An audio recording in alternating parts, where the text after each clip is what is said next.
The American Civil War, April 12, 1861 to May 26, 1865, was a civil war in the United States between the Union, the North,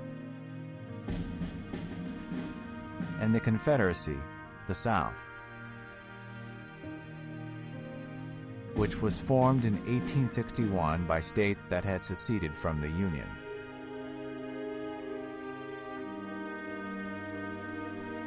The central conflict leading to war was a dispute over whether slavery should be permitted to expand into the Western territories, leading to more slave states, or be prohibited from doing so, which many believed would place slavery on a course of ultimate extinction.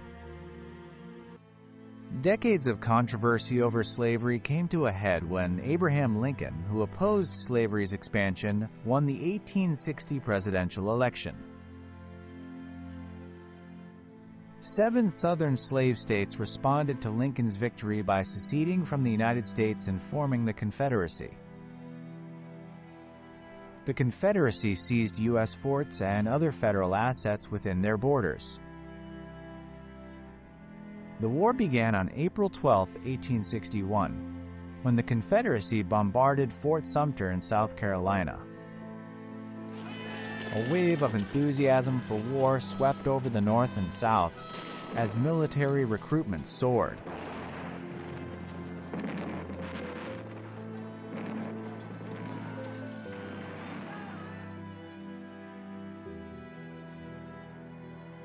Four more southern states seceded after the war began, and, led by its president Jefferson Davis, the Confederacy asserted control over a third of the U.S. population in 11 states. 4 years of intense combat, mostly in the South, ensued.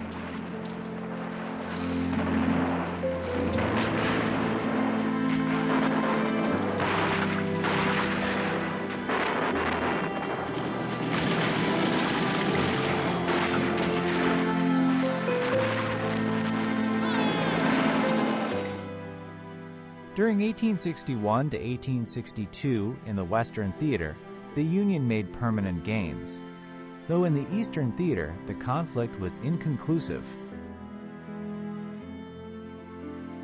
The abolition of slavery became a Union war goal on January 1, 1863, when Lincoln issued the Emancipation Proclamation, which declared all slaves in rebel states to be free, applying to more than 3.5 million of the 4 million enslaved people in the country. To the west, the Union first destroyed the Confederacy's river navy by the summer of 1862, then much of its western armies, and seized New Orleans. The successful 1863 Union siege of Vicksburg split the Confederacy in two at the Mississippi River, while Confederate General Robert E. Lee's incursion north failed at the Battle of Gettysburg.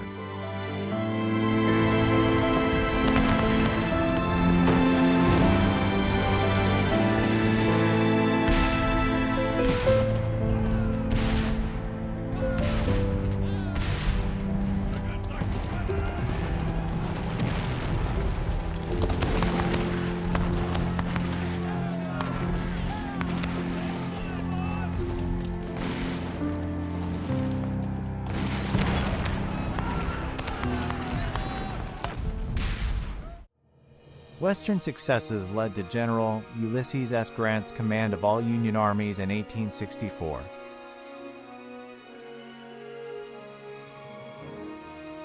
Inflicting an ever-tightening naval blockade of Confederate ports, the Union marshaled resources and manpower to attack the Confederacy from all directions.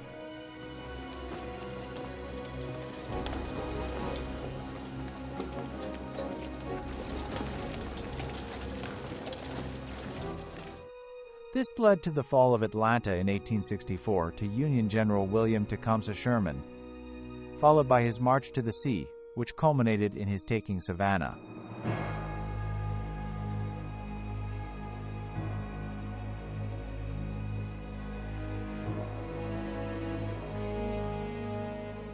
The last significant battles raged around the 10-month siege of Petersburg.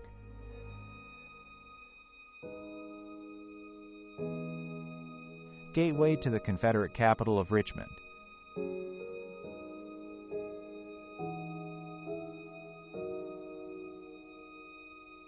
The Confederates abandoned Richmond, and on April 9, 1865, Lee surrendered to Grant following the Battle of Appomattox Courthouse, setting in motion the end of the war.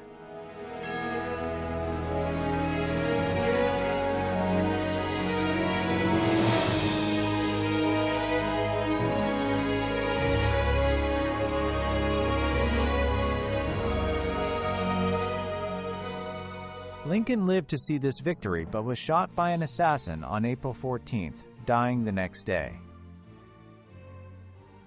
By the end of the war, much of the South's infrastructure was destroyed.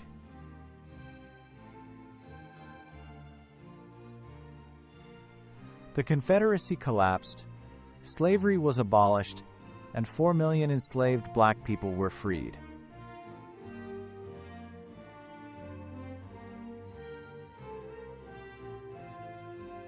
The war-torn nation then entered the Reconstruction era in an attempt to rebuild the country, bring the former Confederate states back into the United States, and grant civil rights to freed slaves. The war is one of the most extensively studied and written about episodes in the history of the United States. It remains the subject of cultural and historiographical debate. Of continuing interest is the myth of the lost cause of the Confederacy. The war was among the first to use industrial warfare. Railroads, the electrical telegraph, steamships, the ironclad warship, and mass-produced weapons were widely used.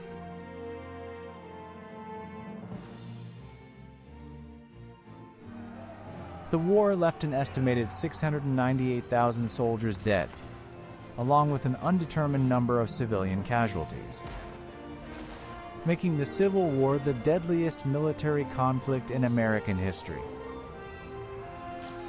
The technology and brutality of the Civil War foreshadowed the coming world wars.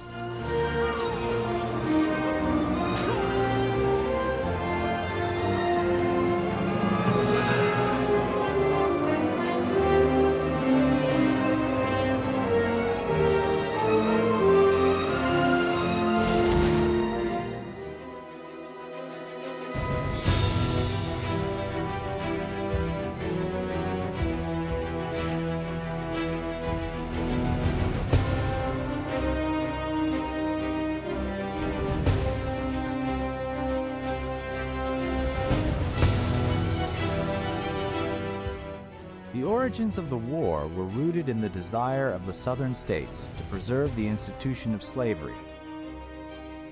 Historians in the 21st century overwhelmingly agree on the centrality of slavery in the conflict, at least for the Southern states.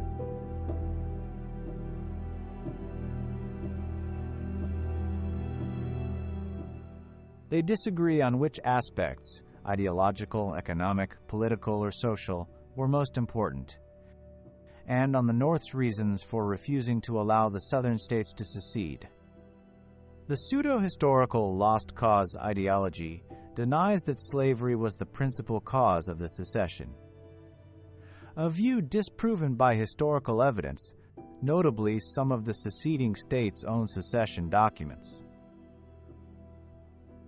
After leaving the Union, Mississippi issued a declaration stating, "Our position is thoroughly identified with the institution of slavery, the greatest material interest of the world."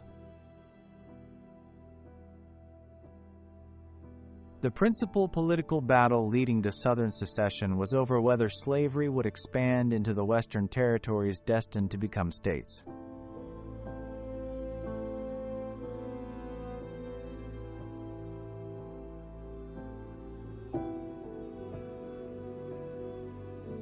Initially, Congress had admitted new states into the Union in pairs, one slave and one free. This had kept a sectional balance in the Senate, but not in the House of Representatives, as free states outstripped slave states in numbers of eligible voters.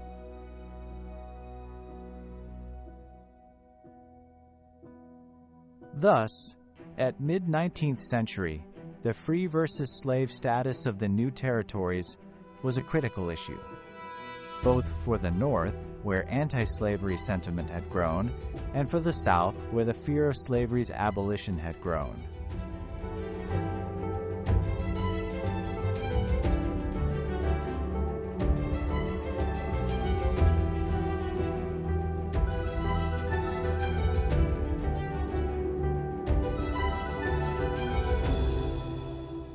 Another factor leading to secession and the formation of the Confederacy was the development of white Southern nationalism in the preceding decades.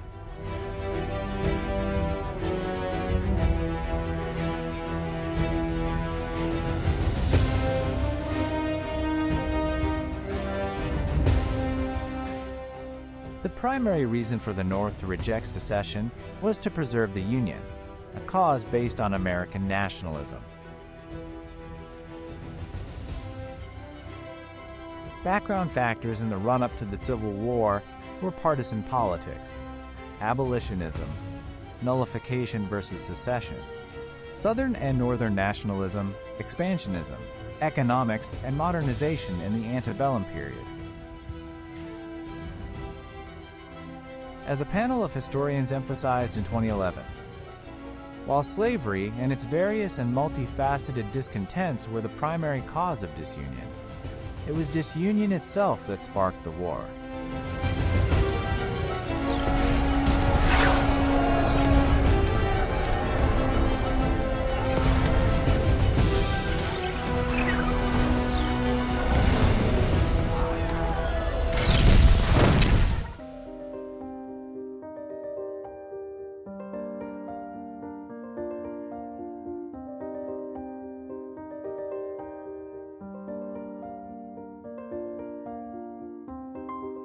Abraham Lincoln won the 1860 presidential election. Southern leaders feared Lincoln would stop slavery's expansion and put it on a course toward extinction. His victory triggered declarations of secession by 7 slave states of the Deep South.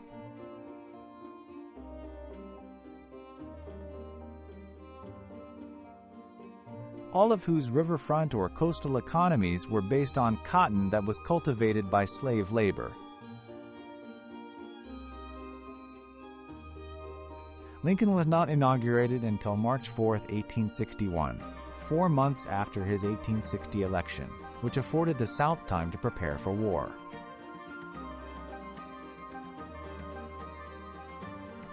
Nationalists in the North and Unionists in the South refused to accept the declarations of secession, and no foreign government ever recognized the Confederacy. The U.S. government, under President James Buchanan, refused to relinquish the nation's forts, which the Confederacy claimed were located in their territory. According to Lincoln, the American people had demonstrated, beginning with their victory in the American Revolution and Revolutionary War and subsequent establishment of a sovereign nation, that they could successfully establish and administer a republic. Yet, Lincoln believed a question remained unanswered. could the nation be maintained as a republic, where its government was selected based on the people's vote, given ongoing internal attempts to destroy or separate from such a system.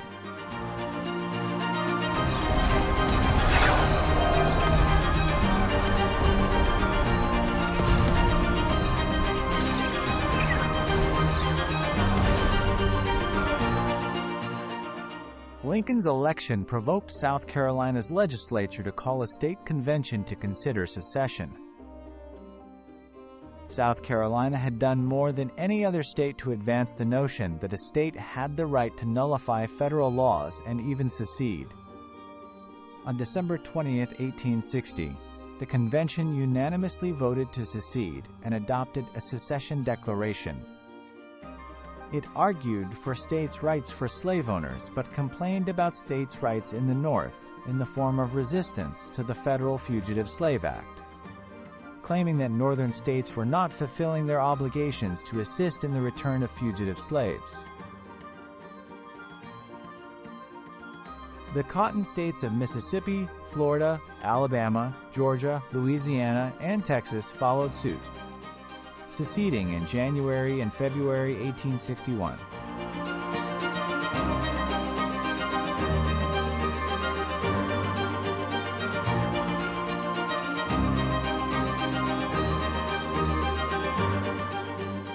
Among the ordinances of secession, those of Texas, Alabama, and Virginia mentioned the plight of the slave-holding states at the hands of Northern abolitionists. The rest made no mention of slavery, but were brief announcements by the legislatures of the dissolution of ties to the Union. However, at least four, South Carolina, Mississippi, Georgia, and Texas, provided detailed reasons for their secession, all blaming the movement to abolish slavery and its influence over the North. Southern states believed that the Fugitive Slave Clause made slaveholding a constitutional right. These states agreed to form a new federal government, the Confederate States of America, on February 4, 1861. They took control of federal forts and other properties within their boundaries, with little resistance from outgoing President James Buchanan, whose term ended on March 4th.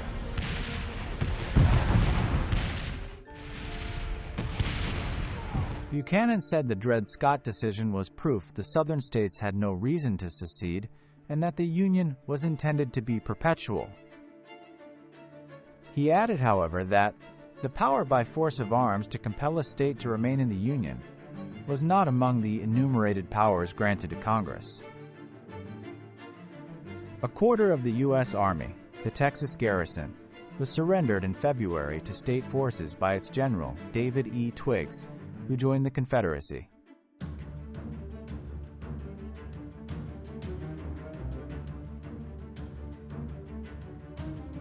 As Southerners resigned their Senate and House seats, Republicans could pass projects that had been blocked. These included the Morrill Tariff, land grant colleges, a Homestead Act, a transcontinental railroad,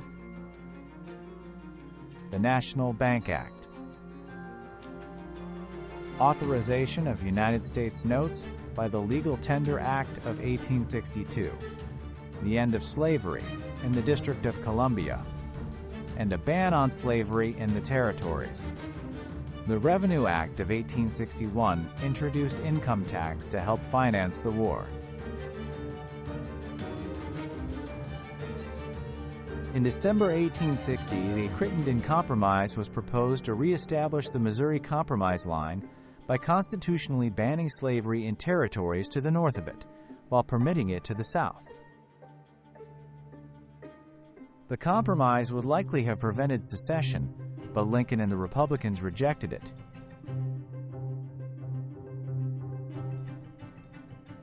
Lincoln stated that any compromise that would extend slavery would bring down the Union. A February peace conference met in Washington, proposing a solution similar to the compromise. It was rejected by Congress.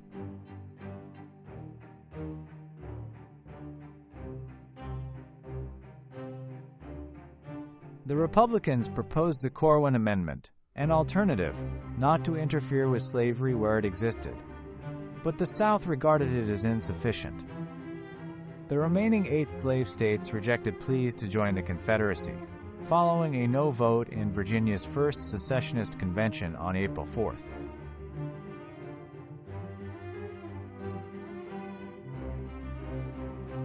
On March 4th, Lincoln was sworn in as president.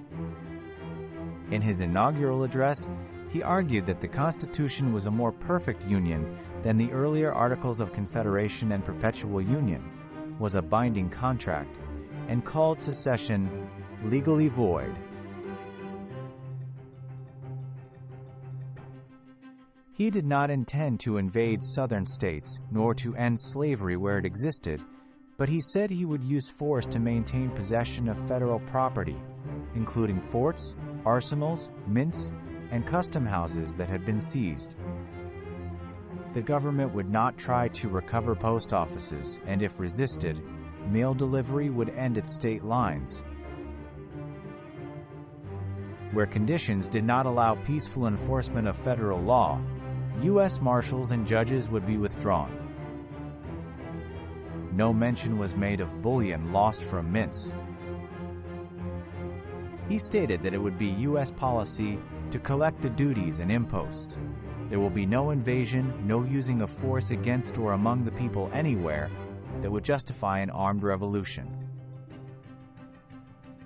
His speech closed with a plea for restoration of the bonds of union, famously calling on the mystic cords of memory, binding the 2 regions. The Davis government of the new Confederacy sent delegates to Washington to negotiate a peace treaty. Lincoln rejected negotiations because he claimed that the Confederacy was not a legitimate government, and to make a treaty with it would recognize it as such. Lincoln instead attempted to negotiate directly with the governors of seceded states, whose administrations he continued to recognize. Complicating Lincoln's attempts to defuse the crisis was Secretary of State William H. Seward, who had been Lincoln's rival for the Republican nomination.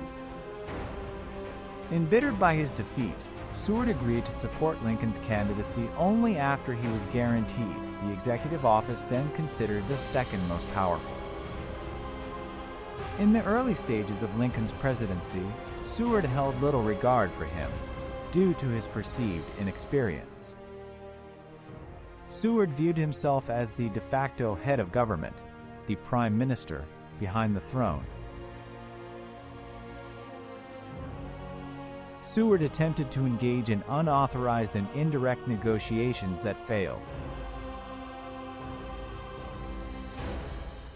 Lincoln was determined to hold all remaining Union-occupied forts in the Confederacy.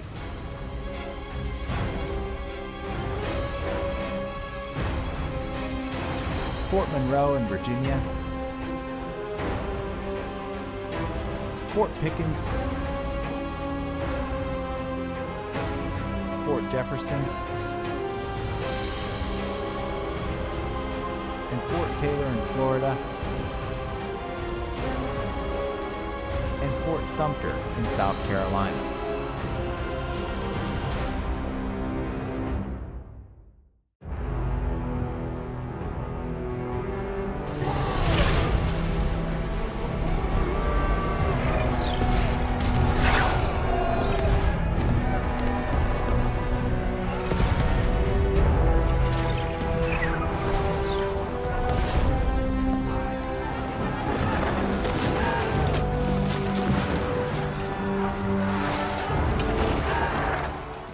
The American Civil War began on April 12, 1861, when Confederate forces opened fire on the Union-held Fort Sumter. Fort Sumter is located in the harbor of Charleston, South Carolina. Its status had been contentious for months.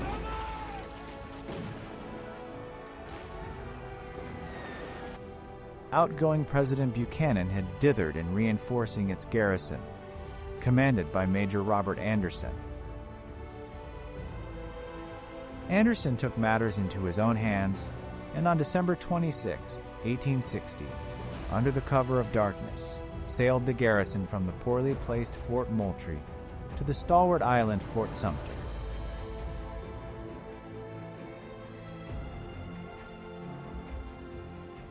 Anderson's actions catapulted him to hero status in the North.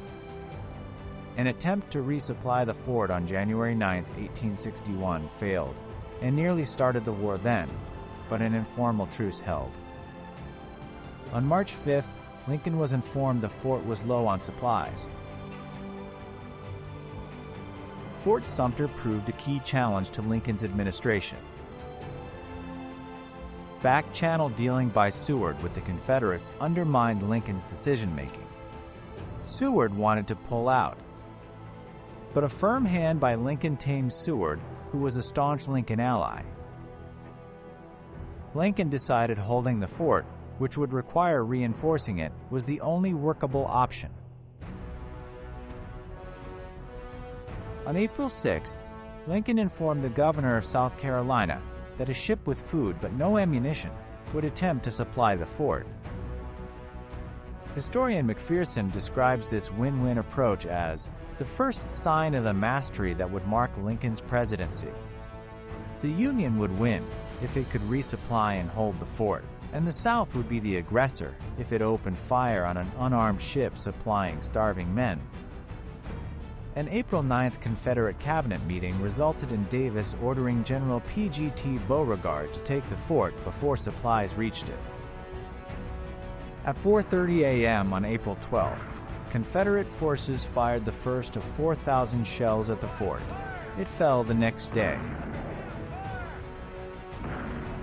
The loss of Fort Sumter lit a patriotic fire under the North. On April 15th, Lincoln called on the states to field 75,000 militiamen for 90 days. Impassioned Union states met the quotas quickly.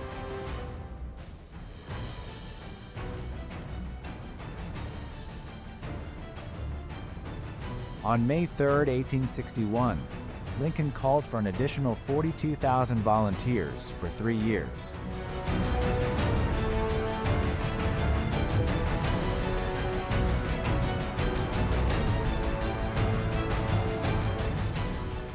Shortly after this, Virginia, Tennessee, Arkansas, and North Carolina seceded and joined the Confederacy.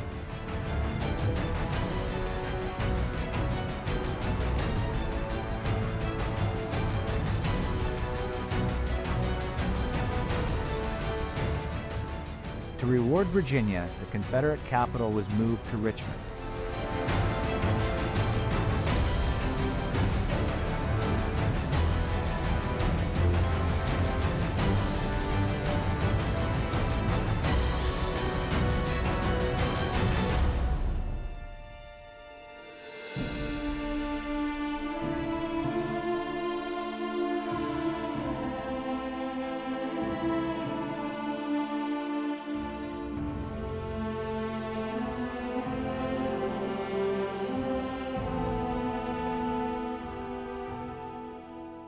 Maryland, Delaware, Missouri, West Virginia, and Kentucky were slave states whose people had divided loyalties to northern and southern businesses and family members.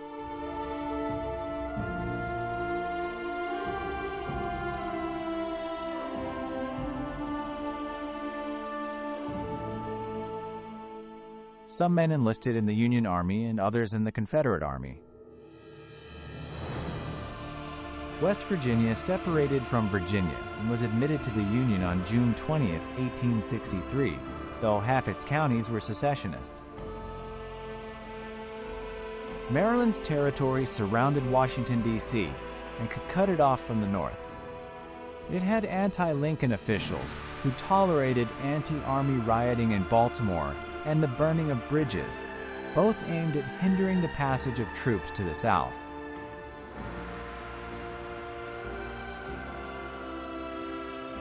Maryland's legislature voted overwhelmingly to stay in the Union, but rejected hostilities with its southern neighbors, voting to close Maryland's rail lines to prevent their use for war.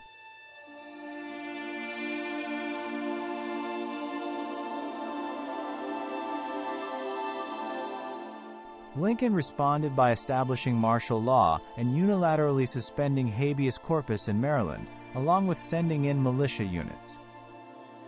Lincoln took control of Maryland and the District of Columbia by seizing prominent figures, including arresting one-third of the members of the Maryland General Assembly on the day it reconvened. All were held without trial, with Lincoln ignoring a ruling on June 1, 1861, by Supreme Court Chief Justice Roger Taney, not speaking for the court, that only Congress could suspend habeas corpus, ex parte Merryman. Federal troops imprisoned a Baltimore newspaper editor, Frank Key Howard, after he criticized Lincoln in an editorial for ignoring Taney's ruling.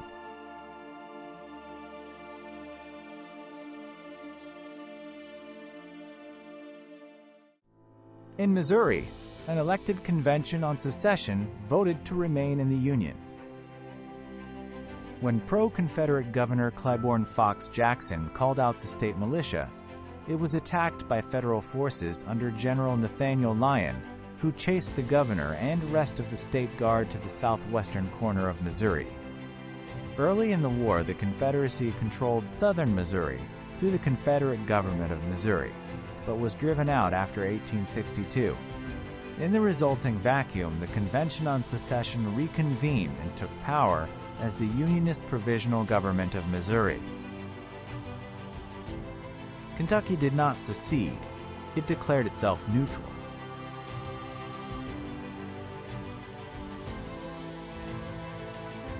When Confederate forces entered, in September 1861, neutrality ended, and the state reaffirmed its Union status while maintaining slavery. During an invasion by Confederate forces in 1861, Confederate sympathizers and delegates from 68 Kentucky counties organized the Secession Russellville Convention, formed the shadow Confederate government of Kentucky, inaugurated a governor, and Kentucky was admitted into the Confederacy on December 10, 1861. Its jurisdiction extended only as far as Confederate battle lines in the Commonwealth, which at its greatest extent was over half the state, and it went into exile after October 1862. After Virginia's secession, a Unionist government in Wheeling asked 48 counties to vote on an ordinance to create a new state in October 1861. A voter turnout of 34% approved the statehood bill, 96% approving. 24 secessionist counties were included in the new state, and the ensuing guerrilla war engaged about 40,000 federal troops for much of the war. Congress admitted West Virginia to the Union on June 20, 1863.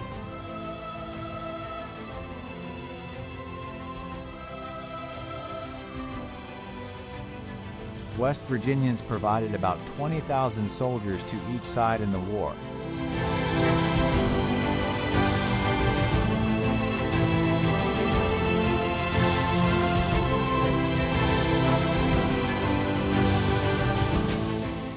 A Unionist secession attempt occurred in East Tennessee, but was suppressed by the Confederacy, which arrested over 3,000 men suspected of loyalty to the Union.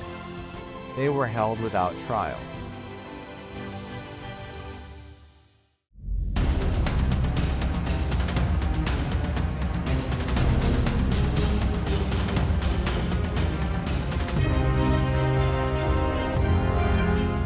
The Civil War was marked by intense and frequent battles. Over 4 years, 237 named battles were fought, along with many smaller actions, often characterized by their bitter intensity and high casualties. Historian John Keegan described it as one of the most ferocious wars ever fought, where in many cases the only target was the enemy's soldiers.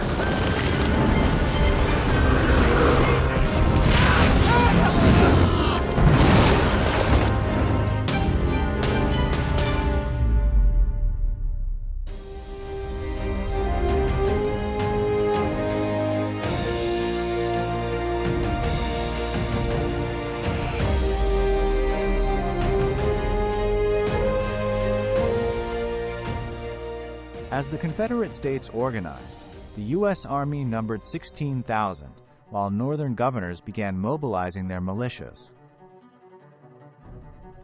The Confederate Congress authorized up to 100,000 troops in February. By May, Jefferson Davis was pushing for another 100,000 soldiers for 1 year or the duration, and the U.S. Congress responded in kind.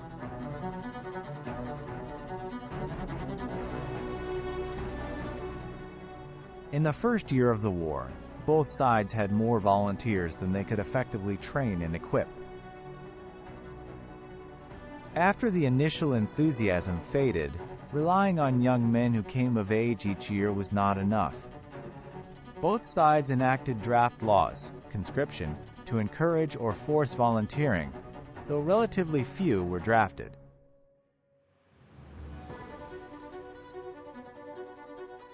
The Confederacy passed a draft law in April 1862 for men aged 18 to 35, with exemptions for overseers, government officials, and clergymen. The U.S. Congress followed in July, authorizing a militia draft within states that could not meet their quota with volunteers. European immigrants joined the Union Army in large numbers, including 177,000 born in Germany and 144,000 in Ireland. About 50,000 Canadians served, around 2,500 of whom were black.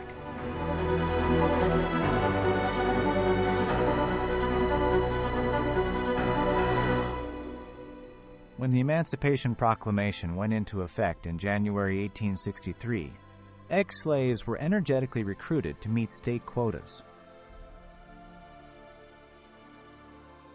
States and local communities offered higher cash bonuses for white volunteers. Congress tightened the draft law in March 1863. Men selected in the draft could provide substitutes or, until mid-1864, pay commutation money. Many eligibles pooled their money to cover the cost of anyone drafted. Families used the substitute provision to select which man should go into the Army and which should stay home. There was much evasion and resistance to the draft, especially in Catholic areas.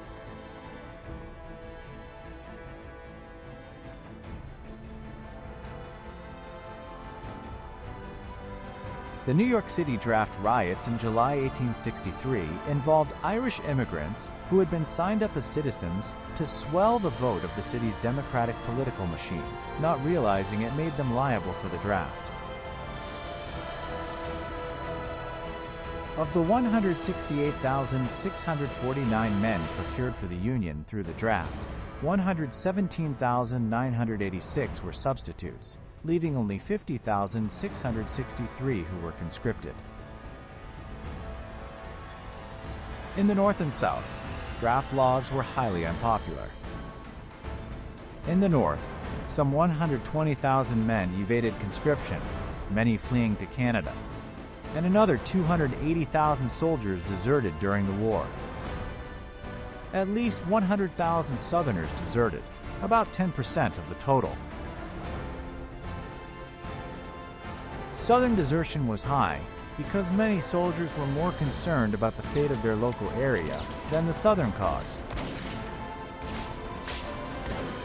In the North, bounty jumpers enlisted to collect the generous bonus, deserted, then re-enlisted under a different name for a second bonus. 141 were caught and executed.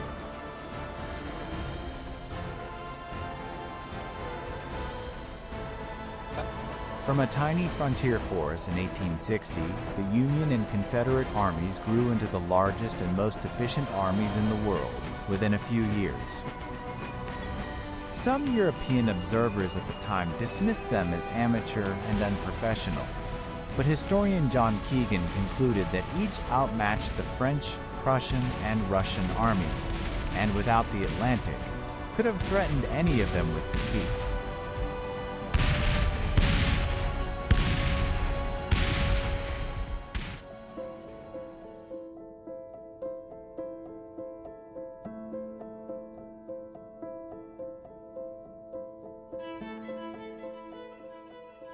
Unionism was strong in certain areas within the Confederacy.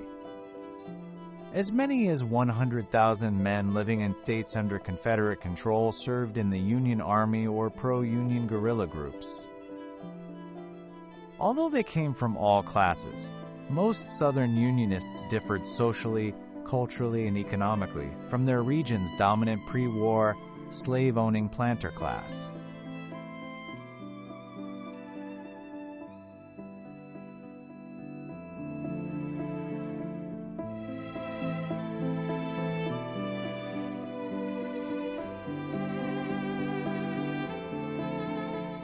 At the war's start, a parole system operated, under which captives agreed not to fight until exchanged. They were held in camps run by their army, paid, but not allowed to perform any military duties. The system of exchanges collapsed in 1863 when the Confederacy refused to exchange black prisoners. After that, about 56,000 of the 409,000 POWs died in prisons, accounting for 10% of the conflict's fatalities.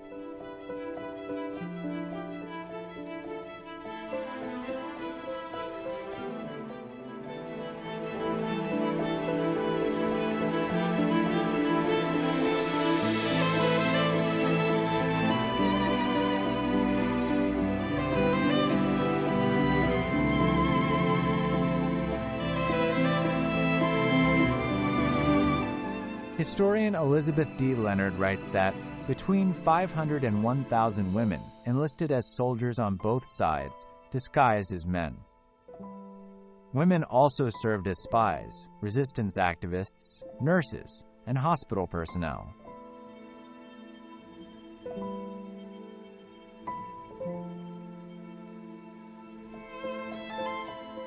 Women served on the Union hospital ship Red Rover and nursed Union and Confederate troops at field hospitals. Mary Edwards Walker, the only woman ever to receive the Medal of Honor, served in the Union Army and was given the medal for treating the wounded during the war. One woman, Jenny Hodgers, fought for the Union under the name Albert D.J. Cashier. After she returned to civilian life, she continued to live as a man until she died in 1915 at the age of 71.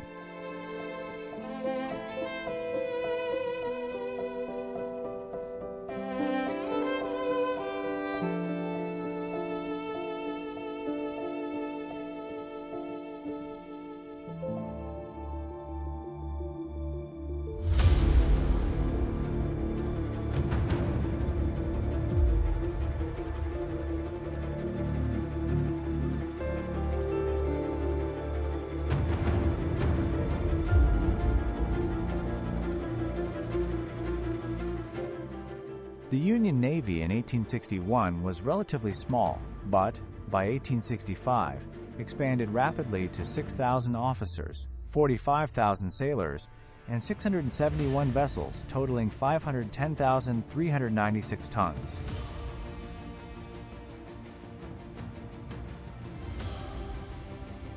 Its mission was to blockade Confederate ports, control the river system, defend against Confederate raiders on the high seas, and be ready for a possible war with the British Royal Navy.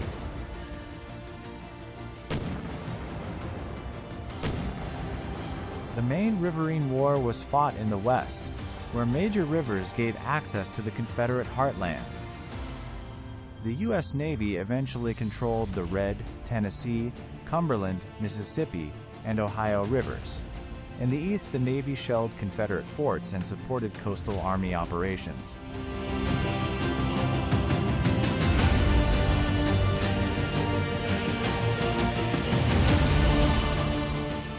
The Civil War occurred during the early stages of the Industrial Revolution, leading to naval innovations, including the ironclad warship.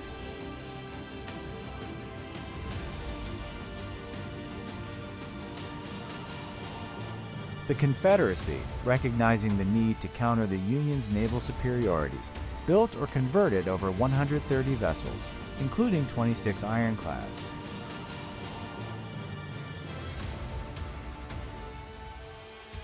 Despite these efforts, Confederate ships were largely unsuccessful against Union ironclads. The Union Navy used timberclads, tinclads, and armored gunboats. Shipyards in Cairo, Illinois, and St. Louis built or modified steamboats.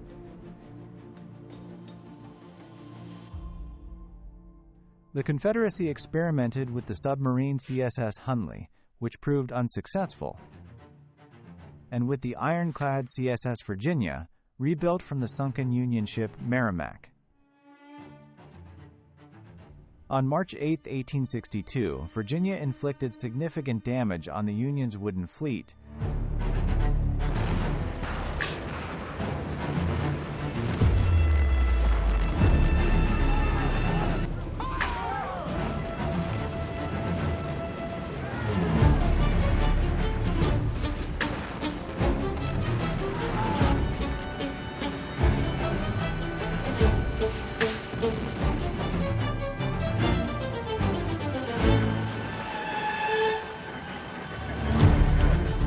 But the next day, the first Union ironclad, USS Monitor, arrived to challenge it in the Chesapeake Bay.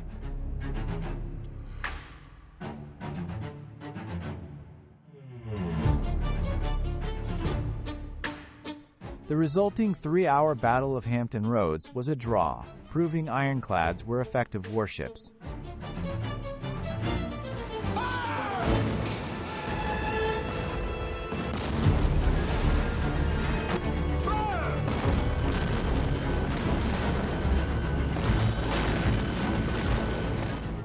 The Confederacy scuttled the Virginia to prevent its capture, while the Union built many copies of the Monitor.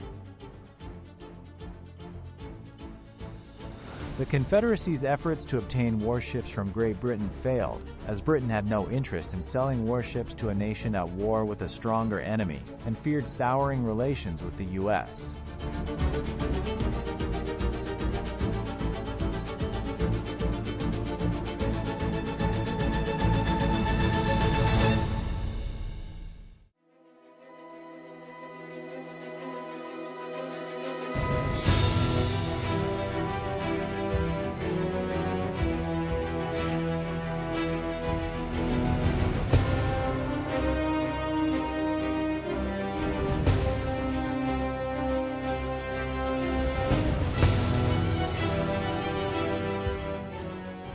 By early 1861, General Winfield Scott had devised the Anaconda Plan to win the war with minimal bloodshed, calling for a blockade of the Confederacy to suffocate the South into surrender.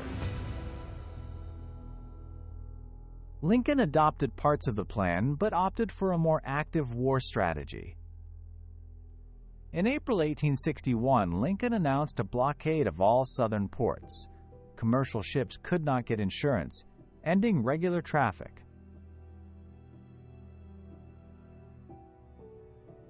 The South blundered by embargoing cotton exports before the blockade was fully effective. By the time they reversed this decision, it was too late.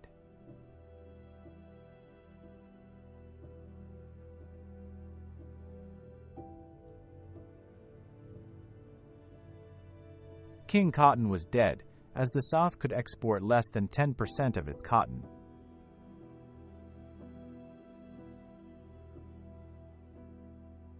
The blockade shut down the 10 Confederate seaports, with railheads that moved almost all the cotton. By June 1861, warships were stationed off the principal southern ports, and a year later, nearly 300 ships were in service.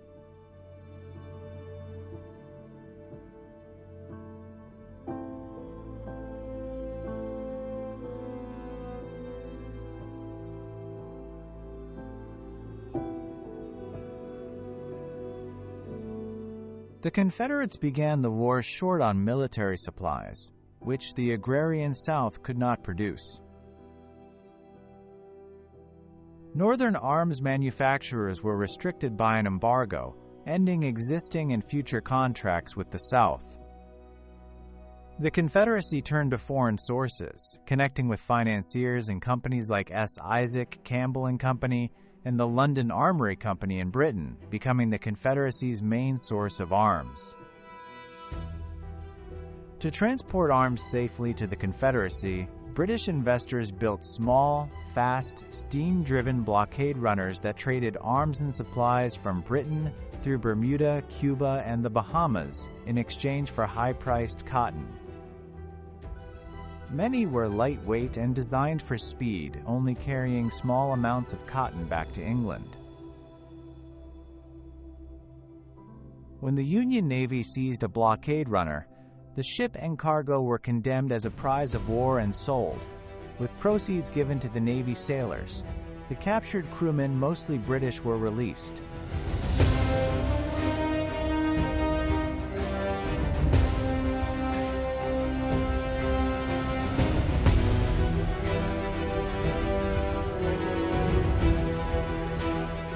The Southern economy nearly collapsed during the war due to multiple factors, the most notable being severe food shortages, failing railroads,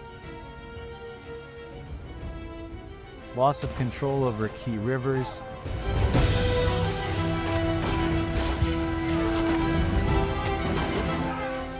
foraging by Northern armies,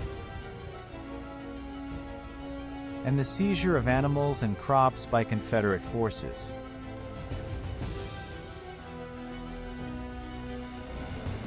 Historians agree the blockade was a major factor in ruining the Confederate economy.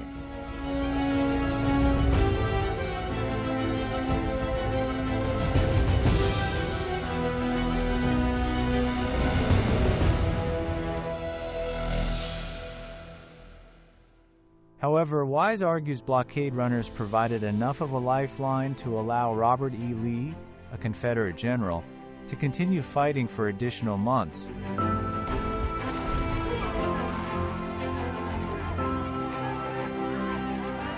As a result of supplies that included 400,000 rifles, lead, blankets, and boots, the Confederate economy could no longer supply.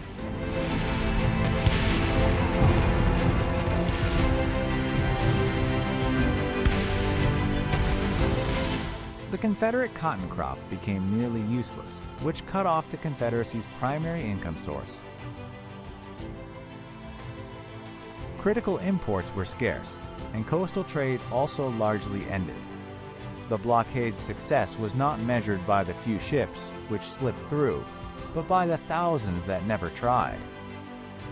European merchant ships could not obtain insurance for their ships in transport, and were too slow to evade the blockade, leading them to cease docking in Confederate ports. To fight an offensive war, the Confederacy purchased arms in Britain and converted British-built ships into commerce raiders, which targeted United States merchant marine ships in the Atlantic and Pacific Oceans. The Confederacy smuggled 600,000 arms, enabling it to continue fighting for 2 more years. As insurance rates soared, American flag ships largely ceased traveling in international waters, though some were reflagged with European flags, which allowed them to continue operating. After the conclusion of the Civil War, the U.S. government demanded Britain reimburse it for the damage caused by blockade runners and raiders outfitted in British ports. Britain paid the U.S. $15 million in 1871, which covered costs associated with commerce raiding but nothing more.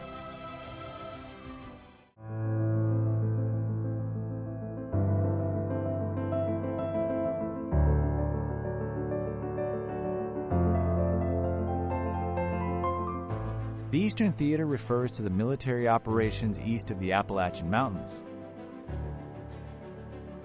including Virginia, West Virginia, Maryland, Pennsylvania, the District of Columbia, and the coastal fortifications and seaports of North Carolina.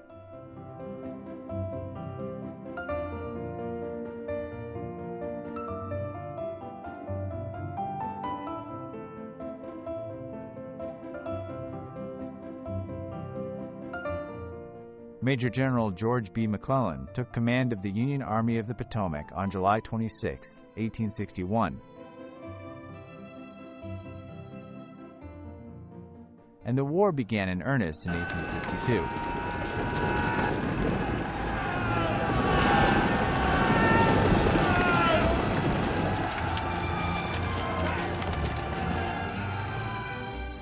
The 1862 Union strategy called for simultaneous advances along 4 axes. McClellan would lead the main thrust in Virginia towards Richmond.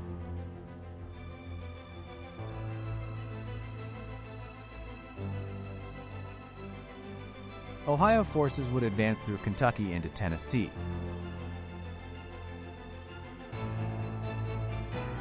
The Missouri Department would drive south along the Mississippi River. The westernmost attack would originate from Kansas.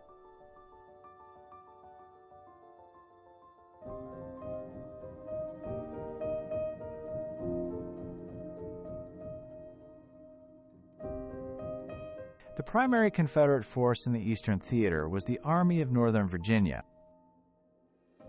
The Army originated as the Confederate Army of the Potomac, which was organized on June 20, 1861. From all operational forces in Northern Virginia. On July 20th and 21, the Army of the Shenandoah and forces from the District of Harper's Ferry were added. Units from the Army of the Northwest were merged into the Army of the Potomac between March 14th and May 17th, 1862. The Army of the Potomac was renamed Army of Northern Virginia on March 14th. The Army of the Peninsula was merged into it on April 12, 1862. When Virginia declared its secession in April 1861, Robert E. Lee chose to follow his home state. Despite his desire for the country to remain intact and an offer of a senior Union command.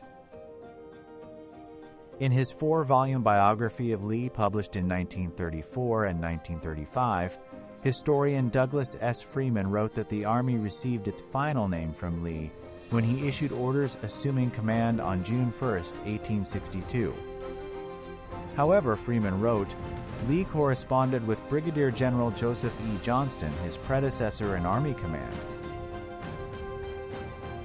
before that date and referred to Johnston's command as the Army of Northern Virginia. Part of the confusion results from the fact that Johnston commanded the Department of Northern Virginia as of October 22, 1861, and the name Army of Northern Virginia was seen as an informal consequence of its parent department's name. Jefferson Davis and Johnston did not adopt the name, but the organization of units as of March 14th was clearly the same organization that Lee received on June 1st, and is generally referred to as the Army of Northern Virginia, even if that is correct only in retrospect.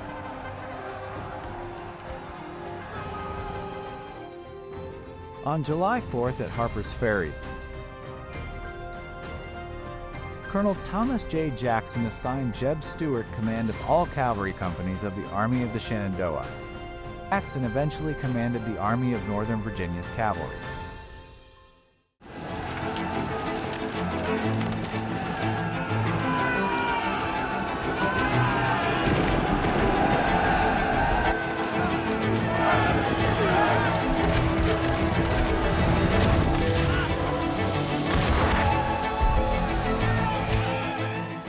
Called the Philippi Races because of its brevity. Philippi, VA, now Philippi WV, was the scene of the first organized land action of the American Civil War on June 3, 1861. In July 1861, in the first in a series of prominent battles in the war, Union Army troops commanded by Major General Irvin McDowell attacked Confederate forces, which were under the command of Beauregard near the national capital in Washington. The Confederacy successfully repelled the attack in the First Battle of Bull Run.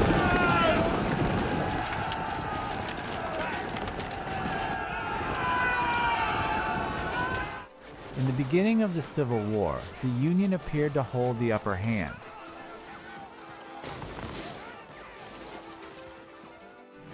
The Union Army routed Confederate forces, then holding defensive positions, but Confederate reinforcements under Joseph E. Johnston arrived from the Shenandoah Valley by railroad, and the battle's course quickly changed.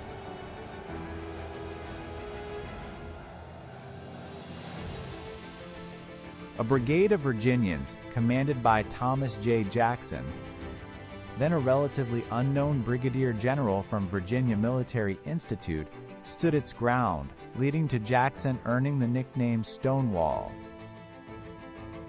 Lincoln urged the Union Army to commence offensive operations against Confederate forces, which led General George B. McClellan, in the spring of 1862, to attack Virginia by way of the peninsula between the York River and James River, southeast of Richmond.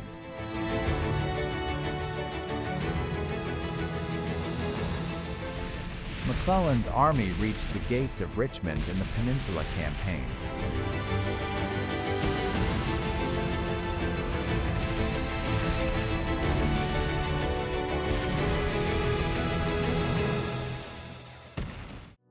Also in the spring of 1862, in Shenandoah Valley, Jackson led his Valley Campaign, during which he employed rapid and unpredictable movements on interior lines. Jackson's 17,000 troops marched 646 miles, 1,040 kilometers, in 48 days, during which they won minor battles as they successfully engaged 3 Union armies, comprising 52,000 men, including those of Nathaniel P. Banks and John C. Fremont, preventing them from reinforcing the Union offensive against Richmond. The swiftness of Jackson's troops earned them the nickname Foot Cavalry. Johnston halted McClellan's advance at the Battle of Seven Pines, but he was wounded in the battle, and Robert E. Lee assumed his position of command.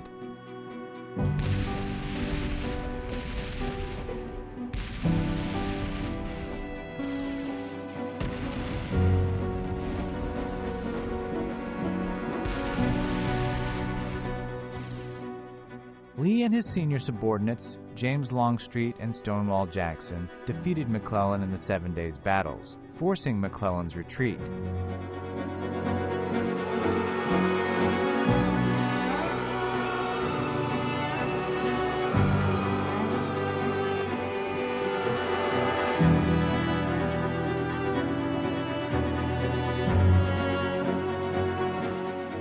During the Northern Virginia Campaign, which included the Second Battle of Bull Run, Confederate forces registered another important military victory.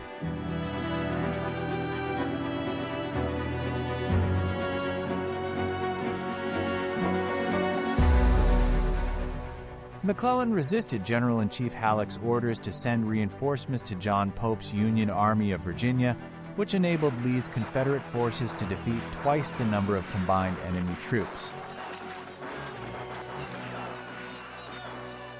Emboldened by Second Bull Run, Confederate forces launched their first invasion of the North in the Maryland Campaign, during which Lee led 45,000 Army of Northern Virginia troops across the Potomac River into Maryland on September 5th.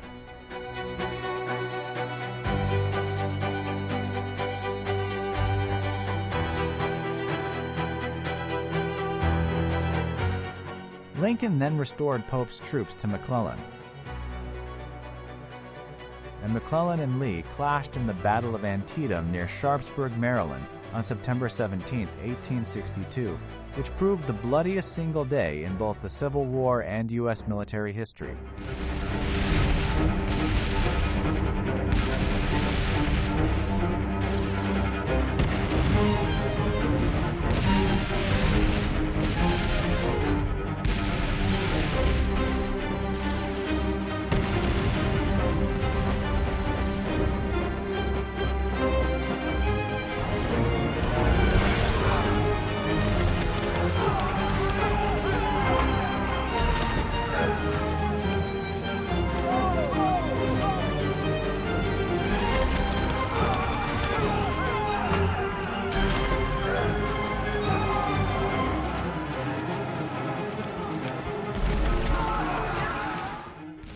Lee's army retreated to Virginia before McClellan could destroy it, leading the Battle of Antietam to be widely viewed as a Union victory since it halted Lee's invasion of the North.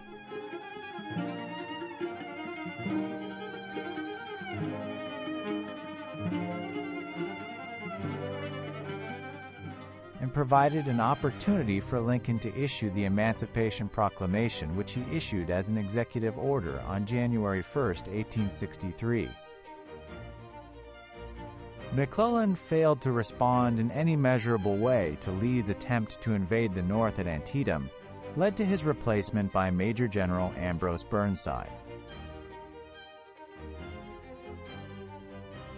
Burnside led Union Army troops in the Battle of Fredericksburg, where they were defeated on December 13, 1862.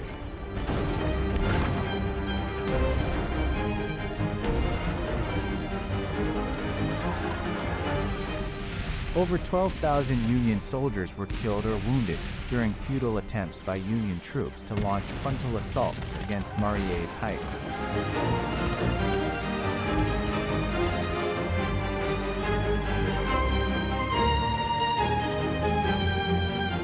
After the battle, Burnside was replaced by Major General Joseph Hooker. Hooker, too, proved unable to defeat Lee's army. Despite having more than twice as many troops as Lee, Hooker's proved Chancellorsville campaign ultimately proved ineffective, and he was soundly defeated in the Battle of Chancellorsville, which was fought between April 30th and May 6, 1863. Chancellorsville is known as Lee's perfect battle because his risky decision to divide his army paid off. During the Battle of Chancellorsville, Stonewall Jackson was shot in his left arm and right hand by friendly fire, leading to the amputation of his arm, and he died of pneumonia. Lee famously said, "He has lost his left arm, but I have lost my right arm." The fiercest fighting of the battle, and the second bloodiest day of the Civil War, occurred on May 3rd, as Lee launched multiple attacks against the Union position at Chancellorsville. That same day, John Sedgwick advanced across the Rappahannock River,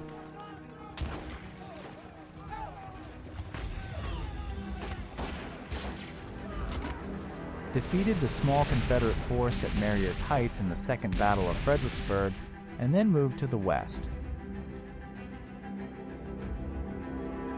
Confederate forces succeeded in militarily delaying Union forces in the Battle of Salem Church.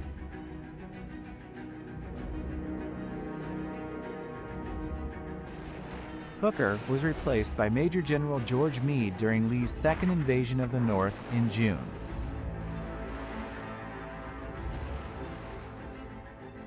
In the Battle of Gettysburg, which proved the war's bloodiest and one of its most strategically significant, Meade defeated Lee in a three-day battle between July 1st and 1863.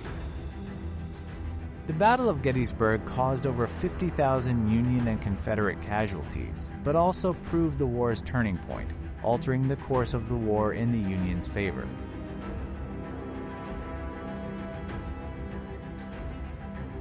Pickett's charge, launched July 3rd, on the final day of the Battle of Gettysburg, is considered the high-water mark of the Confederacy, representing the collapse of any credible prospect that the Confederacy could prevail in the war.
At Gettysburg, Lee's Army of Northern Virginia suffered 28,000 casualties versus Meade's 23,000, and Lee was repelled in a failed attempt to invade and occupy Union territory.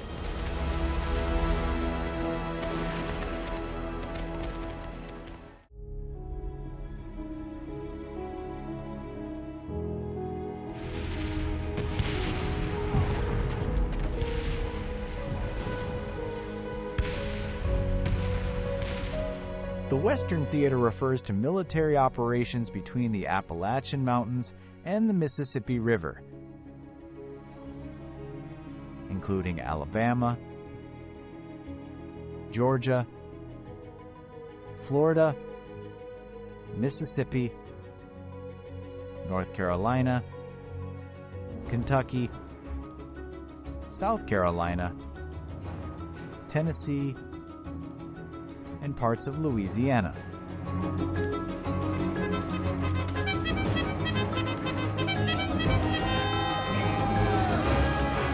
The primary Union forces in this theater were the Army of the Tennessee and Army of the Cumberland, named for the two rivers, Tennessee River and Cumberland River. After Meade's inconclusive fall campaign, Lincoln turned to the Western Theater for new leadership. At the same time, the Confederate stronghold of Vicksburg surrendered, giving the Union control of the Mississippi River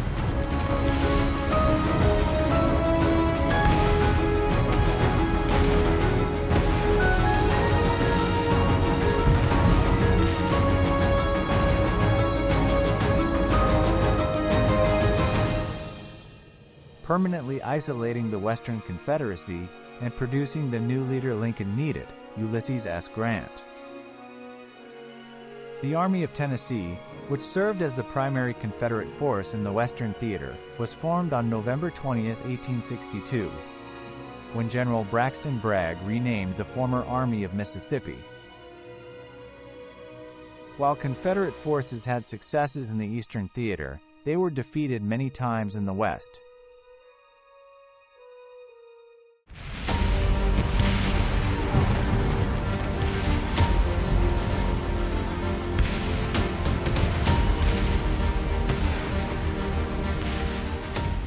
The Union's key strategist and tactician in the West was Ulysses S. Grant, who led the Union to victories in battles at Fort Henry, February 6, 1862,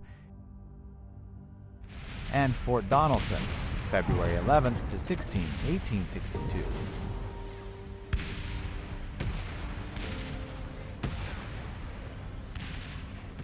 Earning him the nickname of Unconditional Surrender Grant. With these victories, the Union gained control of the Tennessee and Cumberland rivers.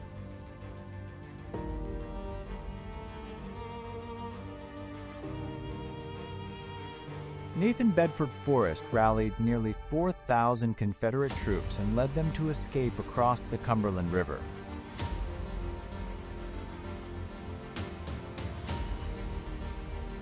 Nashville and Central Tennessee fell to the Union, leading to attrition of local food supplies and livestock and a breakdown in social organization.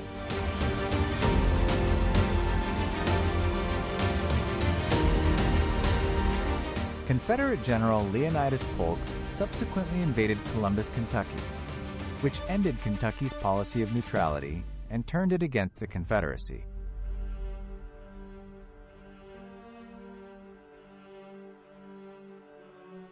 Grant used river transport and Andrew Hull Foot's gunboats of the Western Flotilla, threatening the Confederacy's Gibraltar of the West in Columbus, Kentucky.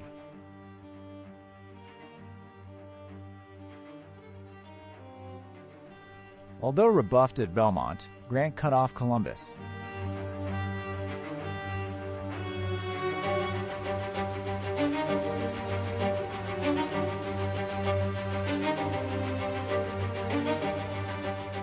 Confederate forces, lacking their gunboats, were forced to retreat.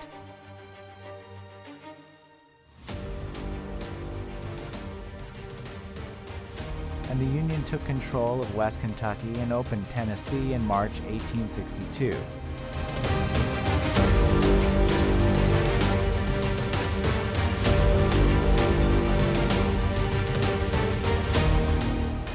At the Battle of Shiloh in Shiloh, Tennessee, in April 1862, Confederate forces launched a surprise attack on Union forces, pushing them back to river as night fell.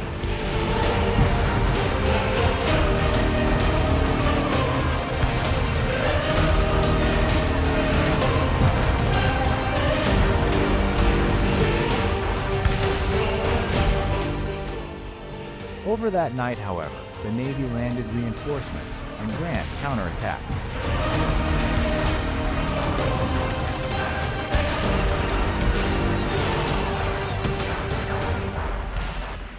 Grant and the Union ultimately won a decisive victory in the first battle, with a high number of casualties in what proved to be the first in a series of such battles.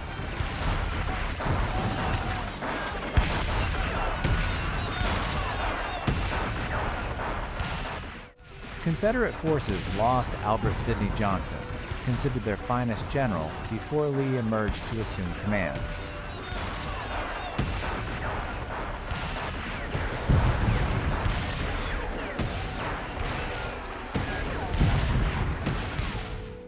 One of the early Union objectives was to capture the Mississippi River, which would permit it to cut the Confederacy in half.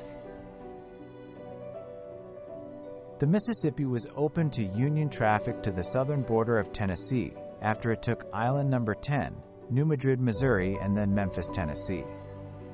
In April 1862, the Union Navy captured New Orleans.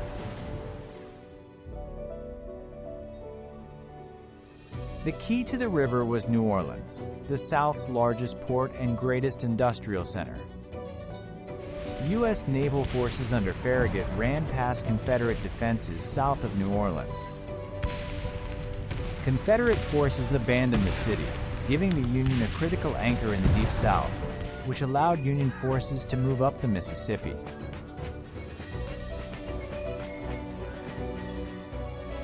Memphis fell to Union forces on June 6, 1862, allowing it to serve as a key base for further Union advances south along the Mississippi.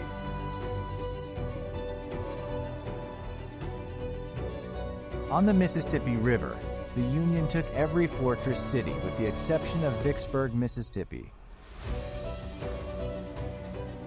But Confederate control of Vicksburg was sufficient in preventing the Union from controlling the entire river.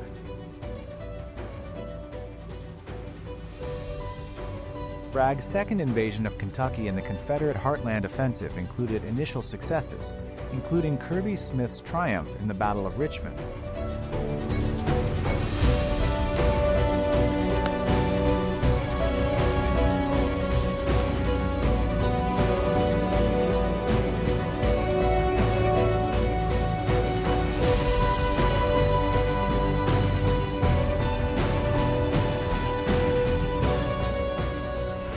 Capture of the Kentucky capital of Frankfort, Kentucky, on September 3, 1862.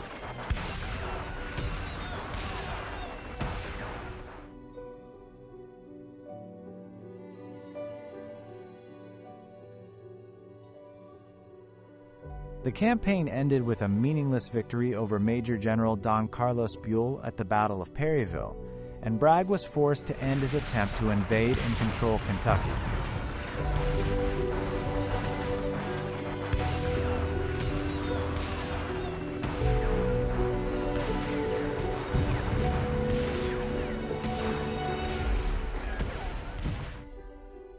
Lacking logistical support and infantry recruits, Bragg was instead forced to retreat, and ended up being narrowly defeated by Major General William Rosecrans in the Battle of Stones River in Tennessee, in what proved to be the culmination of the Stones River Campaign.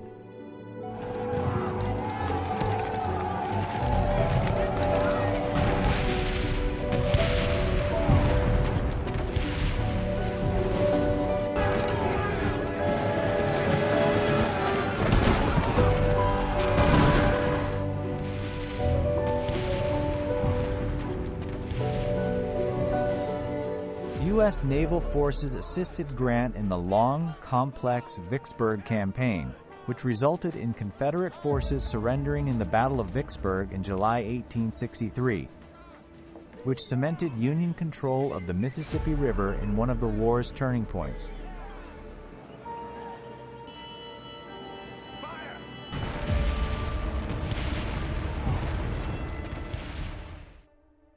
The one clear Confederate victory in the West was the Battle of Chickamauga.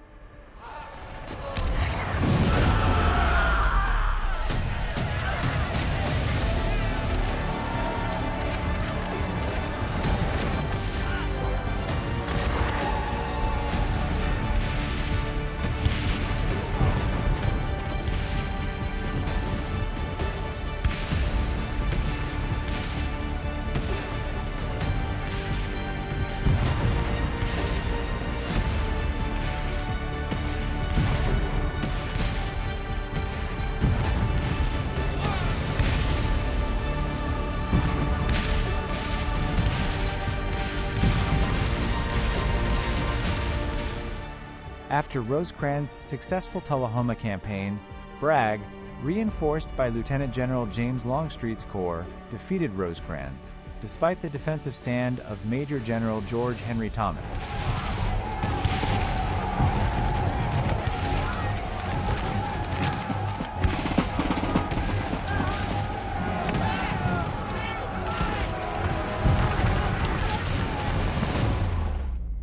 Rosecrans retreated to Chattanooga, Tennessee, where Bragg was then besieged in the Chattanooga campaign.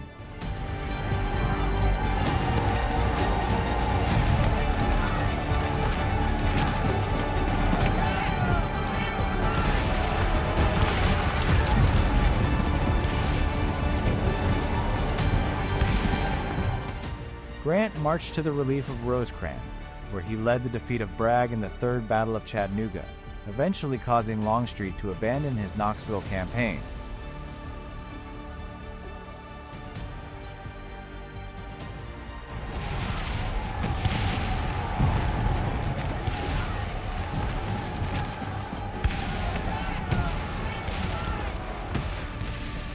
And driving Confederate forces out of Tennessee and opening a route to Atlanta and the heart of the Confederacy.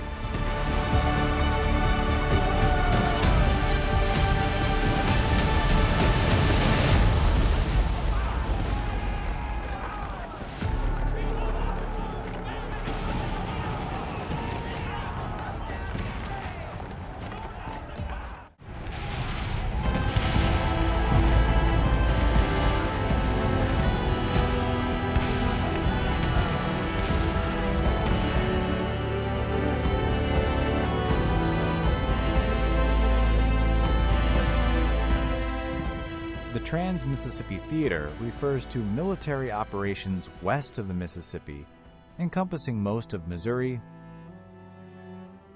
Arkansas, most of Louisiana, and the Indian Territory in present-day Oklahoma. The Trans-Mississippi District was formed by the Confederate States Army to better coordinate Ben McCulloch's command of troops in Arkansas and Louisiana, Sterling Price's Missouri State Guard, as well as the portion of Earl Van Dorn's command that included the Indian Territory and excluded the Army of the West.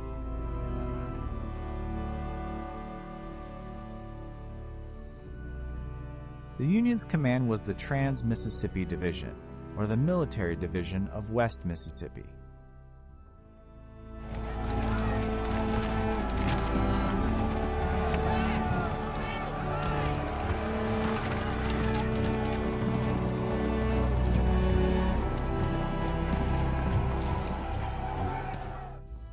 The first battle of the Trans-Mississippi Theater was the Battle of Wilson's Creek, August 1861.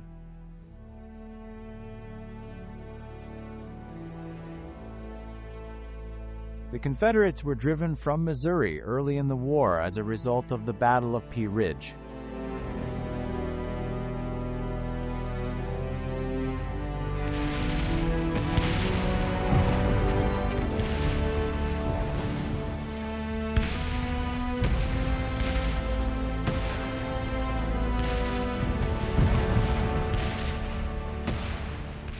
Extensive guerrilla warfare characterized the Trans-Mississippi region.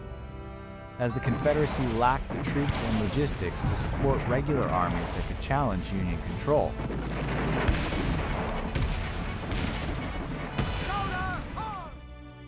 Roving Confederate bands such as Quantrill's Raiders terrorized the countryside, striking military installations and civilian settlements.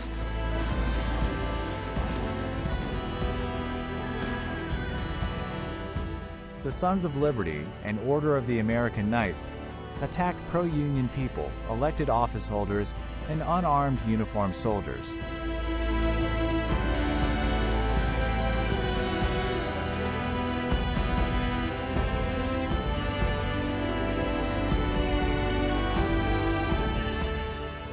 These partisans could not be driven out of Missouri until an entire regular Union infantry division was engaged.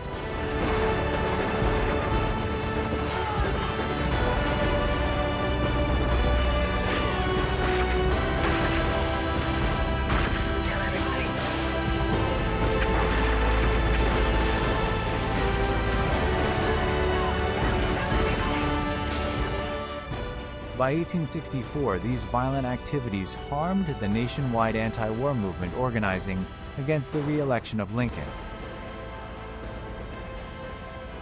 Missouri not only stayed in the Union, but Lincoln took 70% of the vote to win re-election. Small-scale military actions south and west of Missouri sought to control Indian Territory and New Mexico Territory for the Union.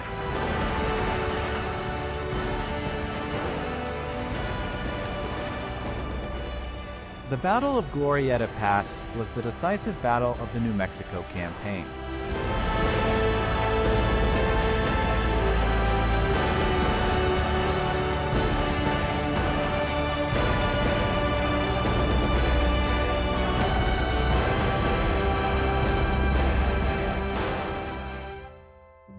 The Union repulsed Confederate incursions into New Mexico in 1862. And the exiled Arizona government withdrew into Texas. In the Indian Territory, civil war broke out within tribes. About 12,000 Indian warriors fought for the Confederacy, but fewer for the Union.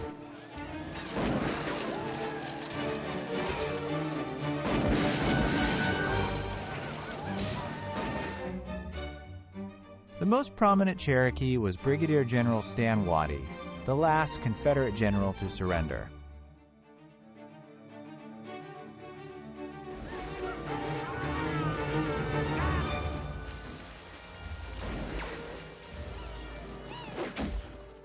After the fall of Vicksburg in July 1863, Jefferson Davis informed General Kirby Smith in Texas that he could expect no further help from east of the Mississippi.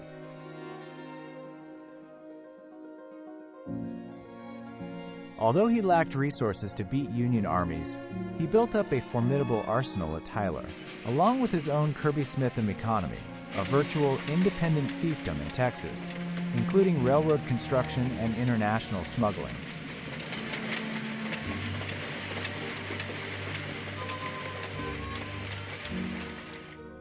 The Union, in turn, did not directly engage him. Its 1864 Red River campaign to take Shreveport, Louisiana, failed and Texas remained in Confederate hands throughout the war.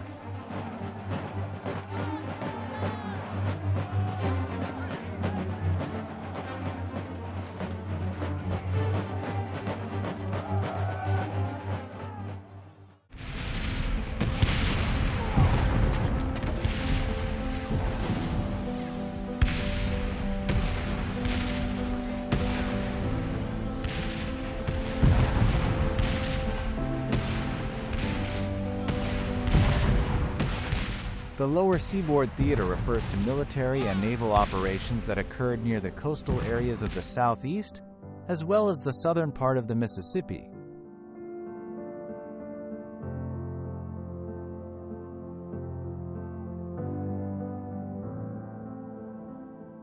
Union naval activities were dictated by the Anaconda Plan.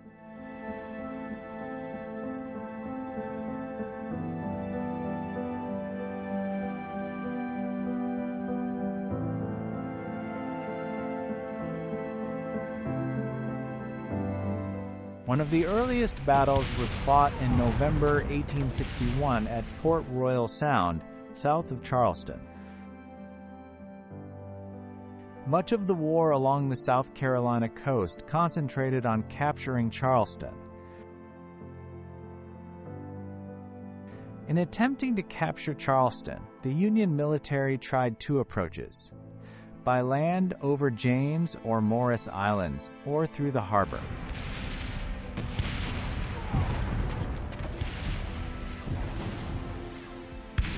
However, the Confederates were able to drive back each attack. A famous land attack was the Second Battle of Fort Wagner, in which the 54th Massachusetts Infantry took part.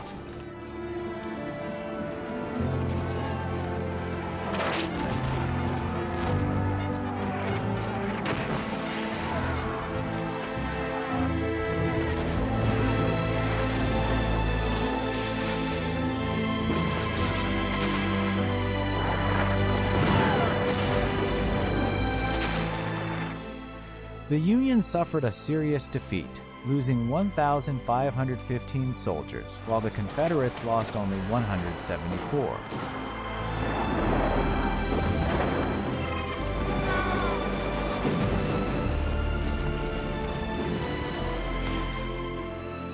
However, the 54th was hailed for its valor, which encouraged the general acceptance of the recruitment of African American soldiers into the Union Army, which reinforced the Union's numerical advantage.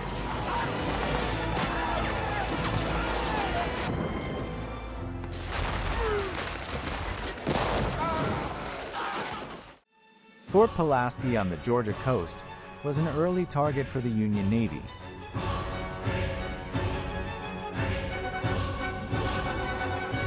Following the capture of Port Royal, an expedition was organized with engineer troops under the command of Captain Quincy Adams Gilmore, forcing a Confederate surrender. The Union Army occupied the fort for the rest of the war after repairing it.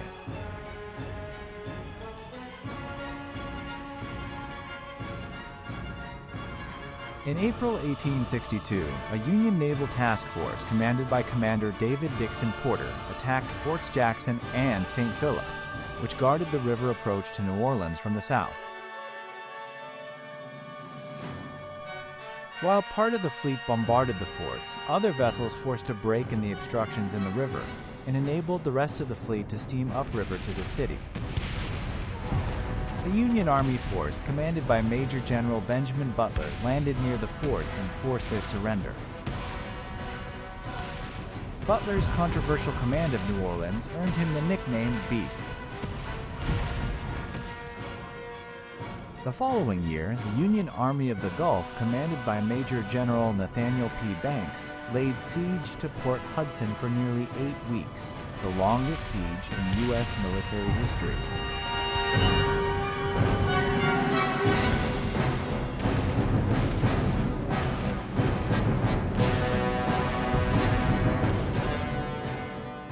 The Confederates attempted to defend with the Bayou Teche campaign, but surrendered after Vicksburg. These surrenders gave the Union control over the Mississippi.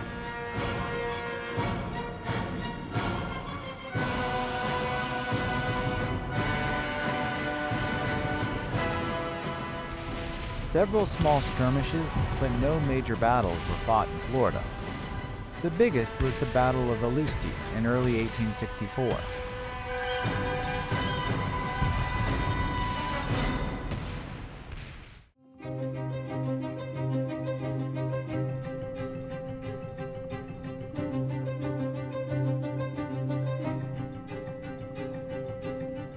The Pacific Coast Theater refers to military operations on the Pacific Ocean and in the states and territories west of the Continental Divide.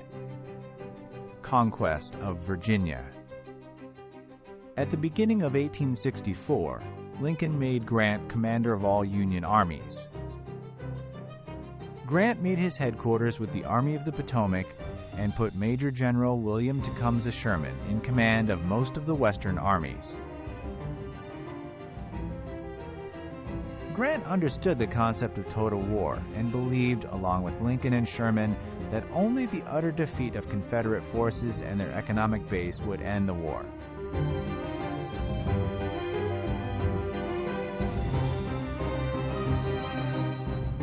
This was total war not in killing civilians, but in injuring the Confederacy's capacity to produce and transport the supplies needed to continue the war.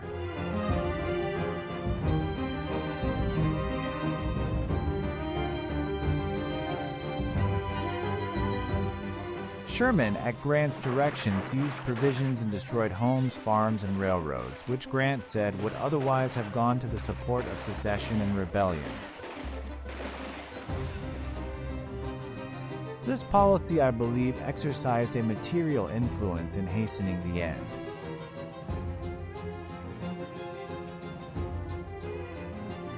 Grant devised a coordinated strategy that would strike at the entire Confederacy from multiple directions.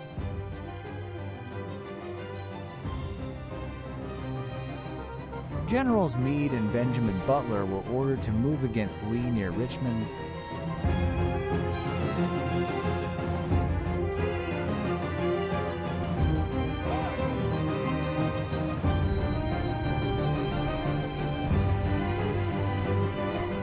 General Franz Sigel was to attack the Shenandoah Valley.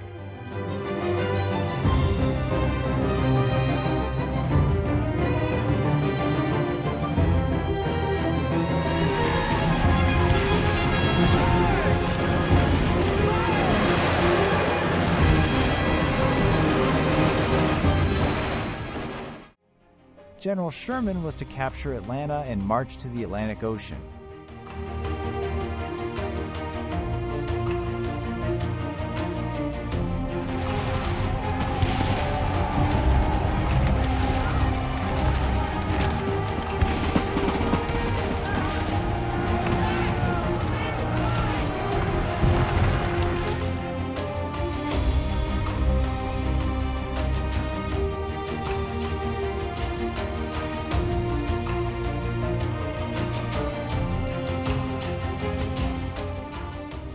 Generals George Crook and William W. Averill were to operate against railroad supply lines in West Virginia,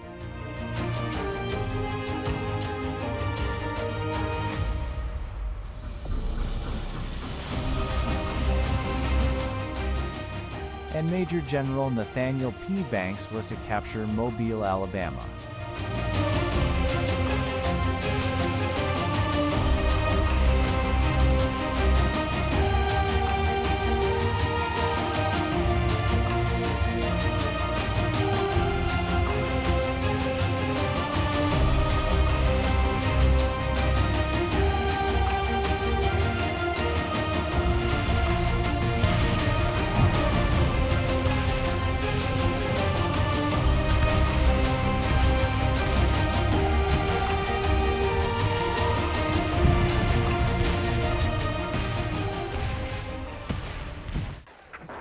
Grant's Overland Campaign.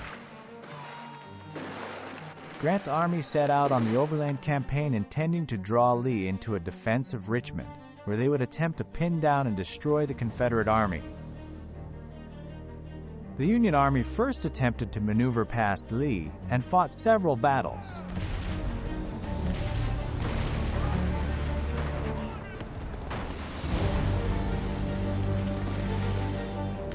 Notably at the Wilderness,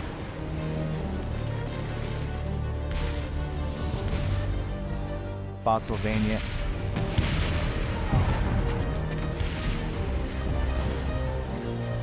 and Cold Harbor.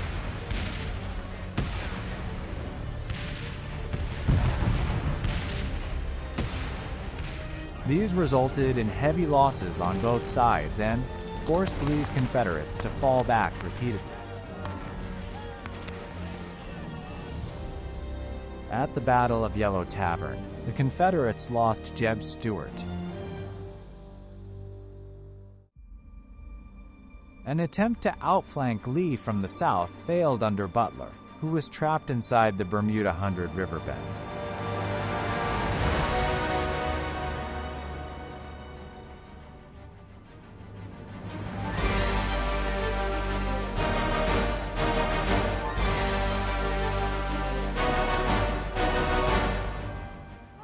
Each battle resulted in setbacks for the Union that mirrored those they had suffered under prior generals, though unlike them, Grant chose to fight on rather than retreat.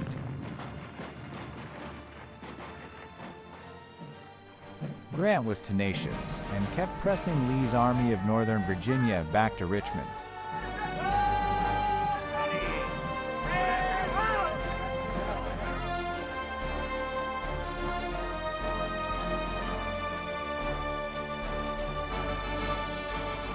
While Lee was preparing for an attack on Richmond, Grant unexpectedly turned south to cross the James River and began the protracted siege of Petersburg.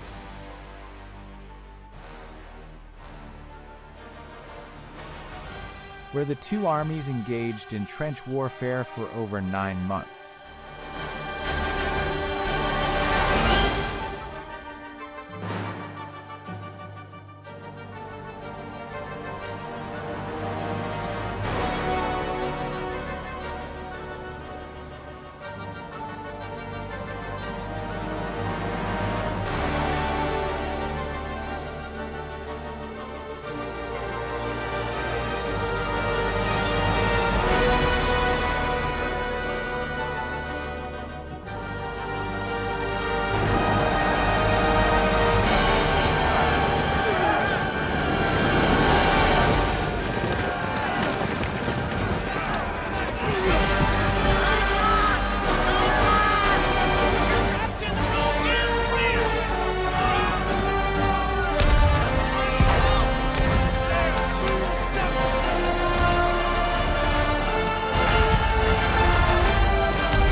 Sheridan's Valley Campaign.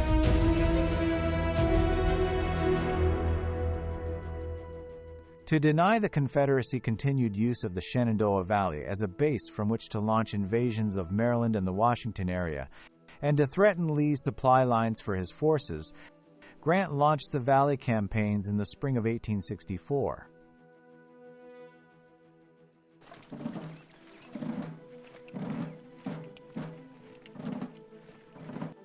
Initial efforts led by General Sigel were repelled at the Battle of New Market by Confederate General John C. Breckinridge.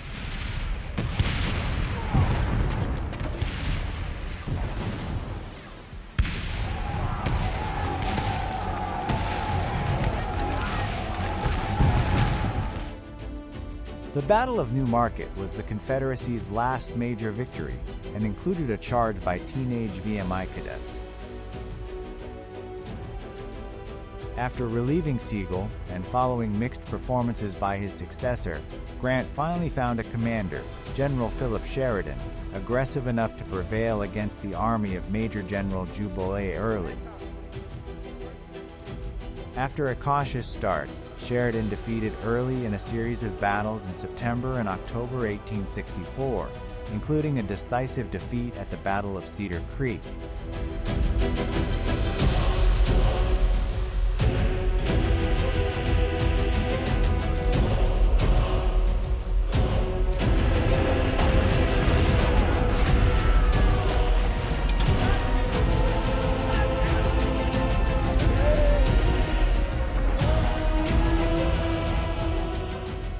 Sheridan then proceeded through that winter to destroy the agricultural base of the Shenandoah Valley, a strategy similar to the tactics Sherman later employed in Georgia.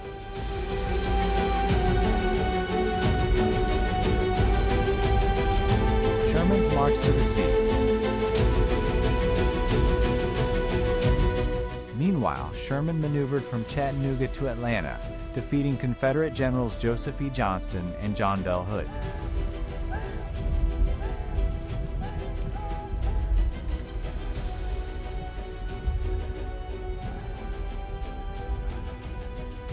The fall of Atlanta on September 2, 1864, guaranteed the re-election of Lincoln.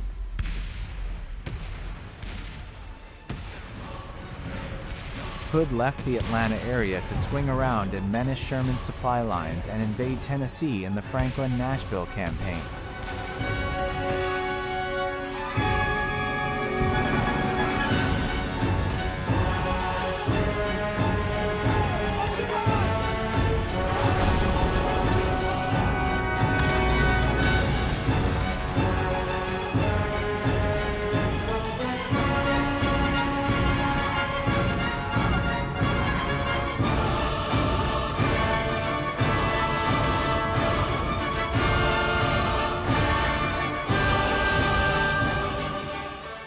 Union Major General John Schofield defeated Hood at the Battle of Franklin.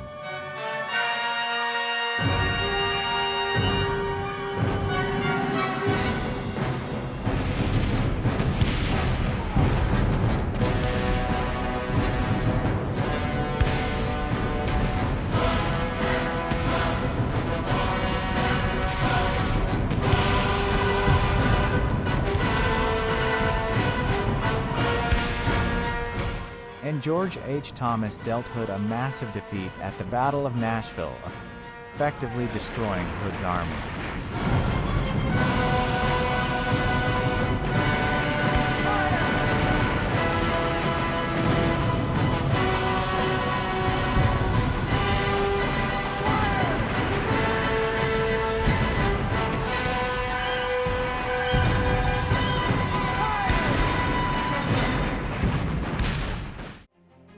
Leaving Atlanta and his base of supplies, Sherman's army marched with no destination set, laying waste to about 20% of the farms in Georgia in his march to the sea.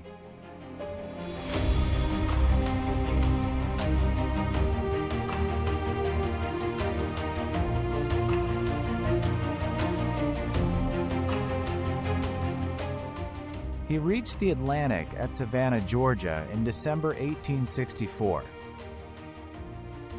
Sherman's army was followed by thousands of freed slaves. There were no major battles along the march.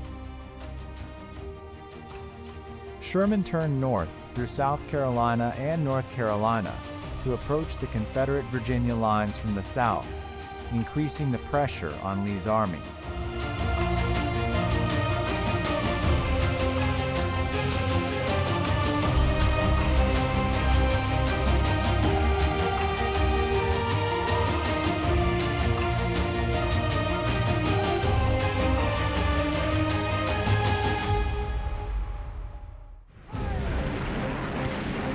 Waterloo of the Confederacy.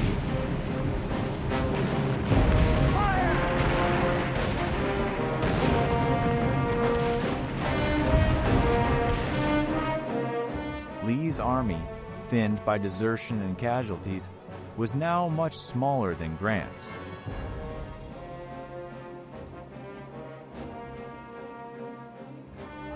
One last Confederate attempt to break the Union hold on Petersburg failed at the decisive Battle of Five Forks on April 1st.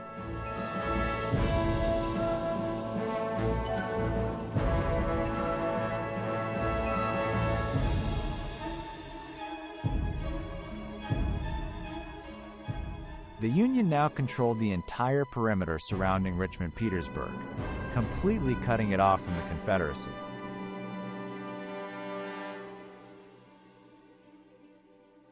Realizing the capital was now lost, Lee's army and the Confederate government were forced to evacuate.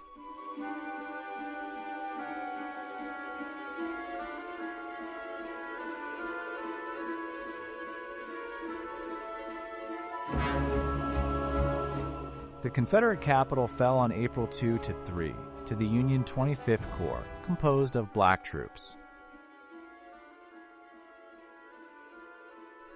The remaining Confederate units fled west after a defeat at Sailor's Creek on April 6th.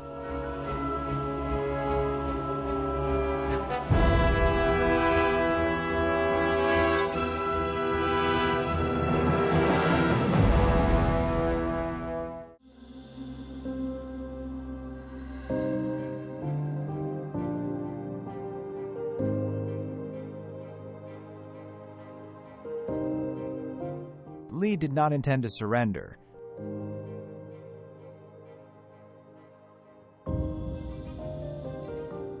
But planned to regroup at Appomattox Station, where supplies were to be waiting, and then continue the war.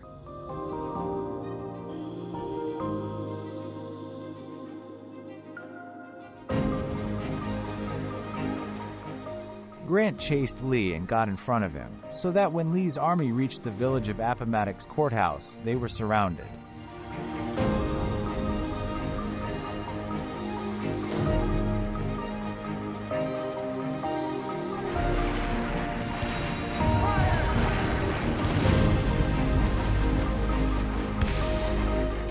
After an initial battle, Lee decided the fight was hopeless and surrendered his Army of Northern Virginia to Grant on April 9, 1865, during a conference at the McLean House.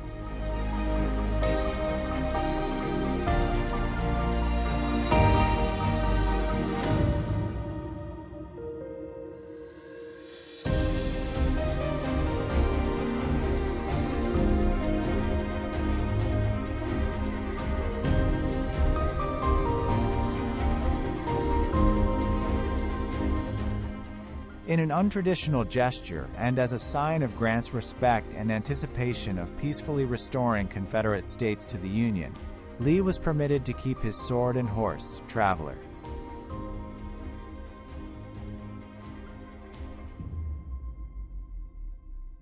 His men were paroled, and a chain of Confederate surrenders began. On April 14, 1865, Lincoln was shot by John Wilkes Booth, a Confederate sympathizer.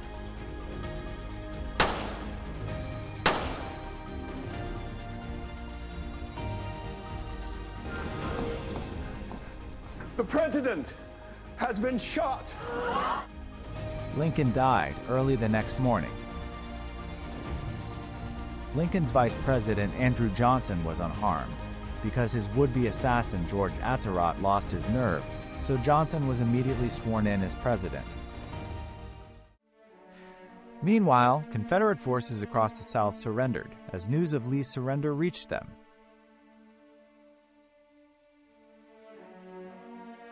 On April 26, the same day Sergeant Boston Corbett killed Booth at a tobacco barn, Johnson surrendered nearly 90,000 troops of the Army of Tennessee to Sherman at Bennett Place, near present-day Durham, North Carolina.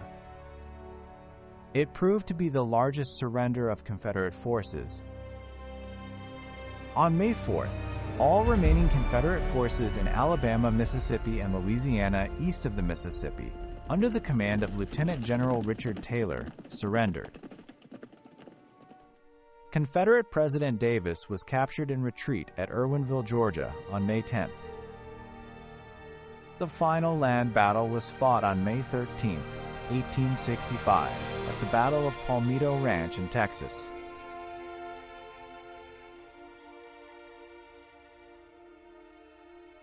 On May 26, 1865, Confederate Lieutenant General Simon B. Buckner, acting for Edmund Smith, signed a military convention surrendering Confederate forces in the Trans-Mississippi Department. This date is often cited by contemporaries and historians as the effective end date of the war. On June 2nd, with most of his troops having already gone home, a reluctant Kirby Smith had little choice but to sign the official surrender document.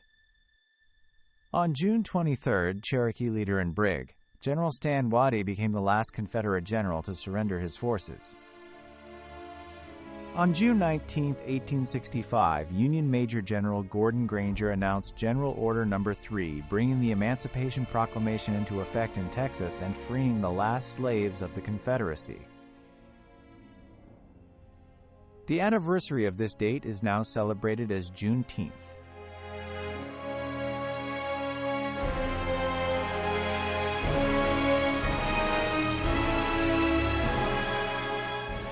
The naval part of the war ended more slowly.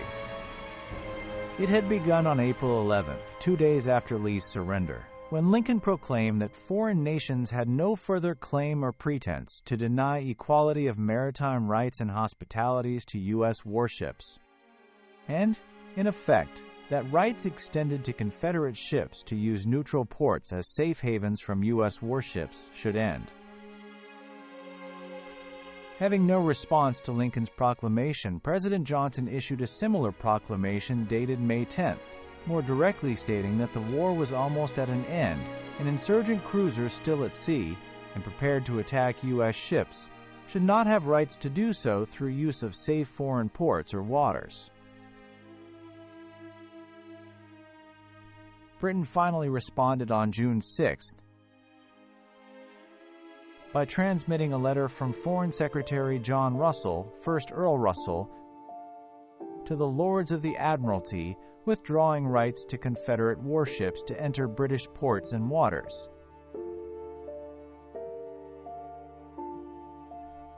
U.S. Secretary of State Seward welcomed the withdrawal of concessions to the Confederates. Finally, on October 18th, Russell advised the Admiralty that the time specified in his June message had elapsed, and all measures of a restrictive nature on vessels of war of the United States in British ports, harbors, and waters are now to be considered as at an end.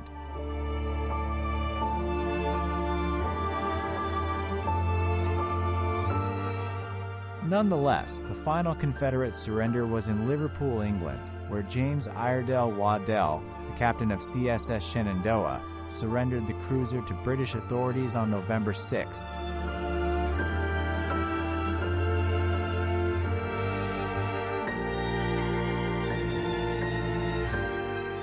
Legally, the war did not end until August 20th, 1866, when President Johnson issued a proclamation that declared that the said insurrection is at an end and that peace, order, tranquility, and civil authority now exist in and throughout the whole of the United States of America.